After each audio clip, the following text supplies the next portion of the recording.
আসসালামু আলাইকুম বন্ধুরা, আশা করি আপনারা সকলেই ভালো আছেন। বন্ধুরা, আজকের এই ভিডিওতে আমরা হযরত ইদ্রিস আলাইহিস সালামের স্বেচ্ছায় মৃত্যুবরণের একটি বিস্ময়কর ঘটনা সম্পর্কে বলতে চলেছি, যা শুনে আপনার মন ছুঁয়ে যাবে ইনশাআল্লাহ।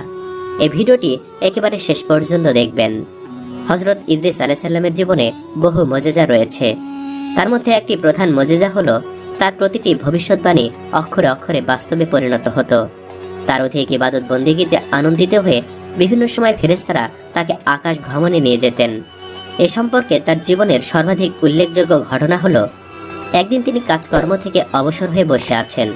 সন্ধ্যা হয়ে গেছে এমন সময় ফেরেশতা আজরাইল আলাইহিস সালাম এক সাধারণ মানুষের আকৃতি ধারণ করে তার সম্মুখে এসে হাজির হলেন।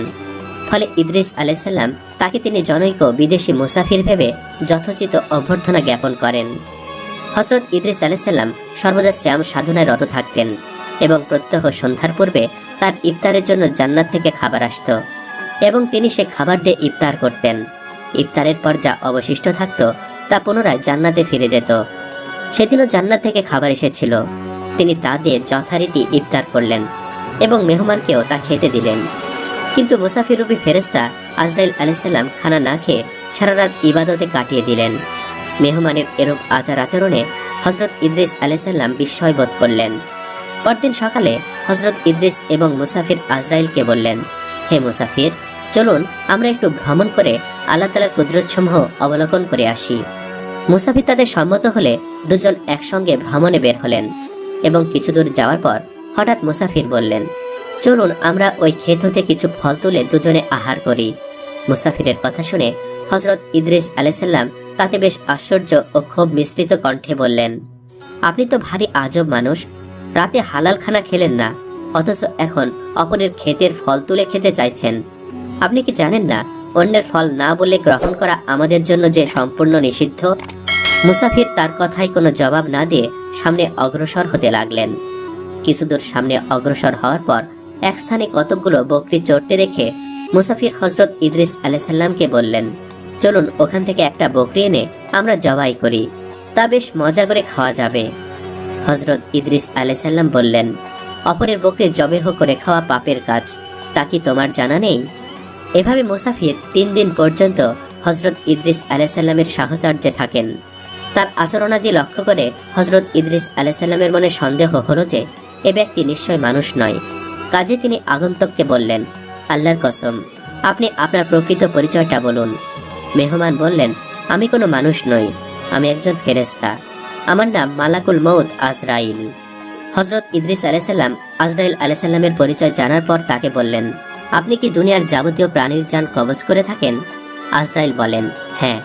তখন ইদ্রিস আলাইহিস সালাম বললেন, আপনি আমারও জান কবজ করতে এসেছেন? আজরাইল বলেন, না, আপনার সাথে আমি ভ্রাতৃত্ব স্থাপন করতে এসেছি। আমার একান্ত ইচ্ছা যে আপনি আমার সাথে এই প্রস্তাবে রাজি হবেন। হযরত ইদ্রিস আলাইহিস সালাম বললেন, আমি আপনার সাথে এ শর্তে ভ্রাতৃত্ব স্থাপন করতে পারি যে আপনি আমাকে একবার মৃত্যুর অবস্থাটা উপভোগ করাবেন। যদি আপনি আমাকে এখনই একবার মৃত্যুর অবস্থাটা উপভোগ করান, তবে আমি অনেকটা উপকৃত হব, কেননা তাতে আমি মৃত্যুর ভয়ে অধিক পরিমাণে আল্লাহর ইবাদতে রত হতে পারতাম। আজরাইল বলেন, আল্লাহর বিনা অনুমতিতে আমি তা করতে পারি না, কারণ এখনো আপনার মৃত্যুর সময় আসেনি। হযরত ইদ্রিস আলাইহিস সালাম বললেন, আপনি আল্লাহর নিকট হতে অনুমতি গ্রহণ করুন। আজরাইল আলাইহিস সালাম তখন আল্লাহর দরবারে অনুমতি প্রার্থনা করলে আল্লাহ পাক তাকে অনুমতি প্রদান করেন। অনুমতি লাভের পর তিনি হযরত ইদ্রিস আলাইহিস সালামের জান কবজ করেন। তার মৃত্যুর পরে আজরাইল তাকে আবার জীবিত করে দেওয়ার জন্য আল্লাহর দরবারে প্রার্থনা করেন। আল্লাহ তার প্রার্থনা কবুল করে হযরত ইদ্রিস আলাইহিস সালামকে পুনরায় জীবিত করেন। অতঃপর ফেরেশতা হযরত জিবরাইল আলাইহিস সালাম তাকে জিজ্ঞেস করলেন, ভাই ইদ্রিস আলাইহিস সালাম, বলুন তো জান কবজের অবস্থাটা কেমন মনে হয়েছিল? জবাবে হযরত ইদ্রিস আলাইহিস সালাম বললেন, ভাই আজরাইল, কোনো জীবিত প্রাণীর দেহের চামড়া মাথা থেকে পা পর্যন্ত টেনে ছাড়ালে প্রাণীটির যেমন কষ্ট হয়, আমার সেরকম কষ্ট অনুভূত হয়েছিল। ফেরেশতা আজরাইল আলাইহিস সালাম বললেন, ভাই ইদ্রিস আলাইহিস সালাম, আমি আজ পর্যন্ত যত জান কবজ করেছি, আপনার জান কবজ নেই এ সহজে কারো জান কবজ করিনি। আপনার যাতে অল্প কষ্ট হয় আমি সেদিকে খুবই লক্ষ্য রেখেছিলাম। তখন হযরত ইদ্রিস আলাইহিস সালাম হযরত আজরাইল আলাইহিস সালামকে বললেন, আমার মনে দোজখ দেখার খুব স্বাদ জেগেছে। যদি আপনি আমাকে দোজখ দেখাতেন তবে আমি দোজকের ভয়ে ইবাদত বন্দিগিতে আরো বেশি মনোযোগী হতে পারতাম। মালাকুল মউত তাকে দোজক দেখাতে দোজকের দরজায় নিয়ে গেলেন। তিনি দোজক দেখার পর বললেন, ভাই আজরাইল, আমার মনে বেহেশত দেখার বড়ই স্বাদ জেগেছে। যদি আপনি আমার এই স্বাদটি পূর্ণ করতেন তাহলে আপনার প্রতি চিরকৃতজ্ঞ থাকতাম। মালাকুল মউত বললেন, যদি আপনি আমাকে কথা দেন যে বেহেশত দেখেই আপনি আমার নিকট ফিরে আসবেন, তাহলে আমি আপনাকে বেহেশত দেখাতে পারি। হযরত ইদ্রিস আলাইহিস সালাম তাতে রাজি হলে মালাকুল মউত তাকে বেহেশত দেখাতে নিয়ে গেল। বেহেশতের দরজায় আসলে হযরত ইদ্রিস আলাইহিস সালাম তার পায়ের জুতা খুলে বেহেশতে প্রবেশ করলেন। তিনি কিছু সময় বেহেশতে ঘোরাফেরা করলেন। এরপর তিনি মালাকুল মউতের কাছে ফিরে এসে নিজের প্রতিশ্রুতি রক্ষা করলেন। পরক্ষণে তিনি এক দৌড়ে আবার বেহেশতে ঢুকে গেলেন। মালাকুল মউত তাকে ডেকে বলল, ভাই ইদ্রিস, আপনি আবার বেহেশতে ঢুকলেন কেন? তাড়াতাড়ি বেরিয়ে আসুন, আমি আপনাকে আবার পৃথিবীতে পৌঁছে দেব।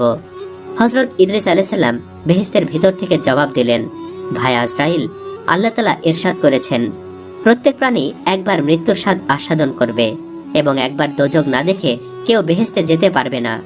আমি তো একবার মৃত্যুর স্বাদ আস্বাদন করলাম এবং দোজকও দেখলাম, তারপর বেহেশত হতে বের হয়ে আপনাকে দেওয়া প্রতিশ্রুতি রক্ষা করলাম। অতএব এখন আমি আর বেহেশত হতে বের হব না, আপনি আপনার কাজে চলে যেতে পারেন। মালাকুল মউত হযরত ইদ্রিস আলাইহিস সালামের জবাব শুনে কর্তব্য স্থির করতে না পেরে দাঁড়িয়ে রইলেন। আল্লাহ তাআলা তখন হযরত আজরাইল আলাইহিস সালামকে লক্ষ্য করে বললেন, আজরাইল, ইদ্রিসকে বেহেশতে থাকতে দাও, তার ভাগ্যে আমি এরূপ ঘটনা লিপিবদ্ধ করে রেখেছিলাম।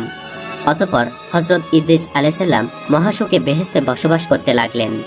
তো বন্ধুরা, কেমন লাগলো এই শিক্ষণীয় ঘটনাটি? কমেন্ট করে আমাদের অবশ্যই জানাবেন। আজ তাহলে এই পর্যন্ত। আপনারা ভালো থাকবেন, সুস্থ থাকবেন। আল্লাহ হাফেজ।